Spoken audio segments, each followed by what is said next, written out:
बिस्मिल्लाहिर्रहमानिर्रहीम। Hi guys, अस्सलाम वालेकुम। आज हम बनाने जा रहे हैं तोरी का सालन। चलो चलते हैं बनाने की तरफ। ये हमने हाफ केजी तोरी ले ली है। इसको अच्छी तरह छिल के धो लेंगे और इसकी कटिंग कर लेंगे। इसको डालेंगे अब देगची में। बहुत इजी और आसान रेसिपी है। एक टमाटर और लहसुन और प्याज, हरी मिर्च, लाल मिर्च, हल्दी, जीरा, नमक डालकर पानी डाल देंगे।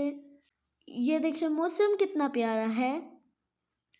अब हम इसमें पानी ऐड करेंगे और 2 टेबलस्पून कुकिंग ऑयल ऐड करेंगे।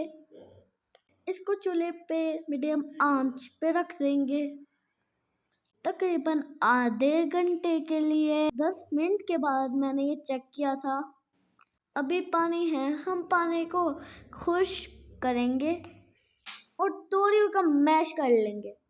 ये देखिए पानी खुश्क हो चुका है। ये तोरियां भी हमने मैश कर ली हैं पूरी।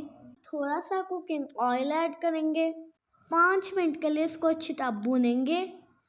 जब कुकिंग ऑयल अलग हो जाए तो समझ ले सालन आपका भुन चुका है। ये देखिए हमारा सालन रेडी है। ये देखिए अब हम इसमें हरा धनिया डालेंगे। लाइक करें, शेयर करें, सब्सक्राइब करें। मेरा नाम ना भूलेंगे, शहजाद। मेरी वीडियो ज़रूर देखा करें ताकि मैं बहुत ज़्यादा भेजूँ और अपने प्यार का अपना ख्याल रखें और ये वीडियो ज़रूर ट्राई करें। और मैंने खा के देखा था, बहुत यम्मी था, लेकिन थोड़ा ज़्यादा हो गया था नमक, फिर भी। ओके बाय गाइस, अपना और अपने प्यार का बहुत ख्याल